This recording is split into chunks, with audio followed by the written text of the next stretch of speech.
hip flexor tightness? Do you feel like your hip issues are causing low back pain? This video will teach you how to address your hip flexors today.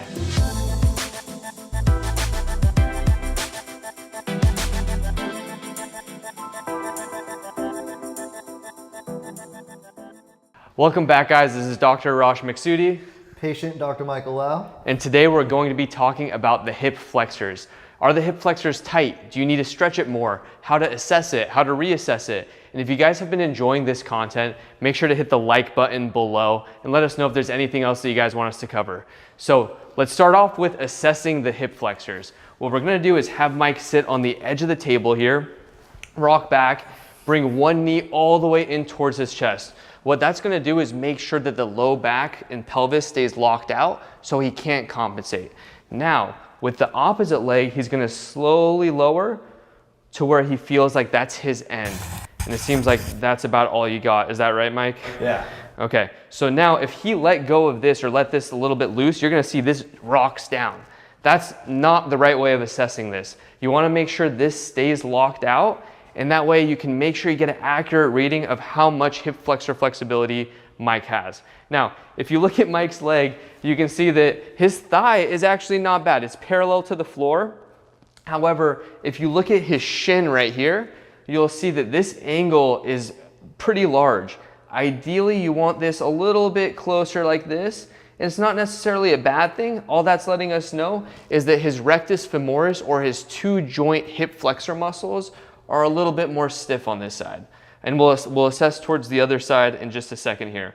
But if I pull this leg down, I can assume that Mike will feel a stretch. Is that correct, Mike? Yep.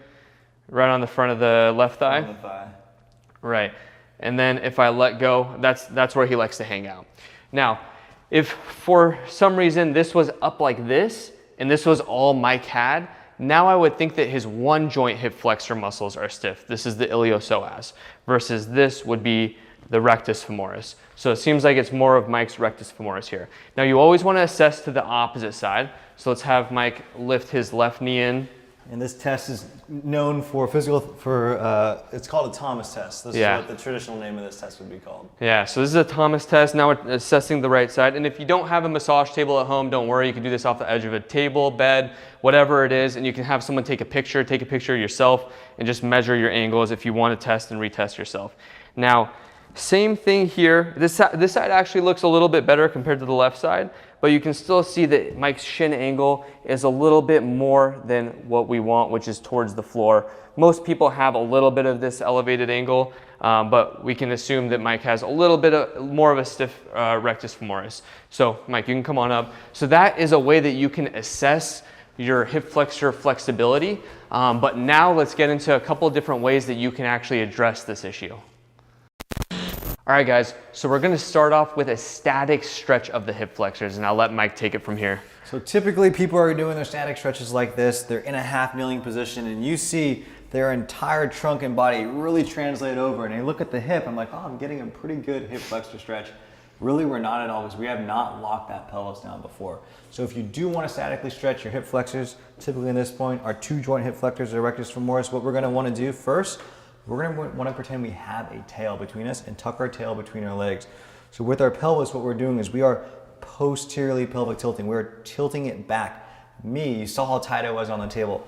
The moment I do this, I already have a massive stretch throughout the front of my hip. I don't even need, that's about as far forward as I can go if I stabilize my pelvis. So again, these tests, it may look like we're getting a stretch or it may look like something short, but if we don't stabilize the pelvis, which is what Rash was saying, what we do with the knee, we can get a faulty reading. So again, tighten up the core, tuck the pelvis. I already have a stretch there. If you need to continue going forward, make sure you keep this nice and tight. All right, guys, so Mike just showed you a static stretch, and if you guys want to do a two joint static stretch, you can also do this to get the rec fem a little bit more. However, these passive stretches only yield temporary results. How do we actually maintain those results? By loading the tissue.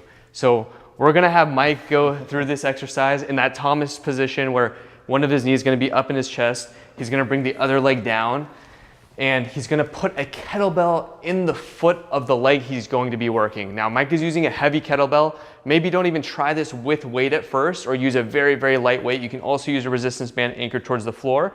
And what he's doing here is slowly lowering into hip extension. And then he can either use his muscles to pull back up or use his other leg to help him back up, whatever works best. But Mike is strong enough to lift this up. And towards the end here, he should feel a little pull, and then he's using those hip flexor muscles to pull back up. Oftentimes these muscles are stiff or limited in terms of flexibility because they don't have strength or stability. So we want to teach that area to have strength, therefore it doesn't have to end up stiffening up. So if Mike goes through a few reps of this, making sure he goes through that full range of motion, he should feel the front of his hip working with this exercise. Oh, yeah. And Mike, how you feeling? Feeling good, and keeping the core nice and engaged too. And notice letting it hang out for a couple seconds too, not passively. I'm actively letting it hang out, trying to get an end range stretch, all while strengthening at the same time. Trying to knock as many birds if you can with the same stone, same exercise. This is strengthening to lengthen right here. And you can see at the bottom, Mike is much more perpendicular to the floor than he was when I initially tested him.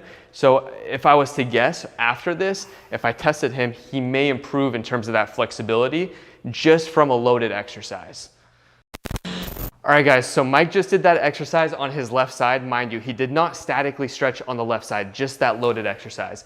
And let's see how the length looks now. And if Mike drops, look at that shin angle. It's much closer to perpendicular as we mentioned in that last clip.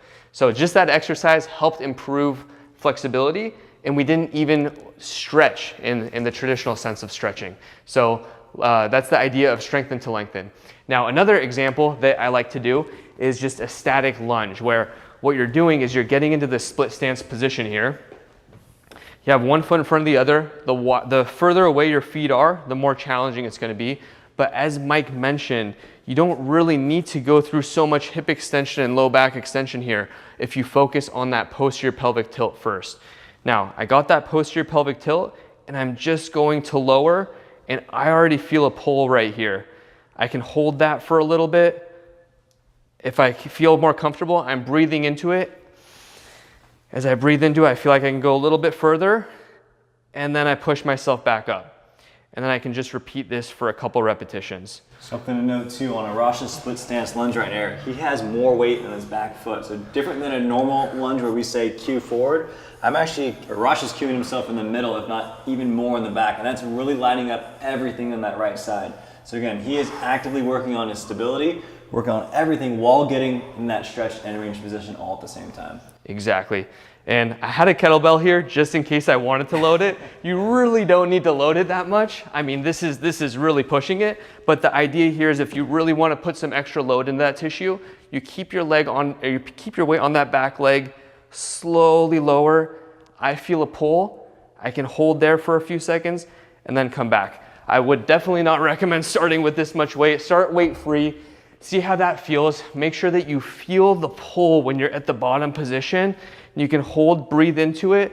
Let your body feel comfortable in that newly afforded range of motion that you've given yourself. All right, guys, hopefully you enjoyed this hip flexor episode.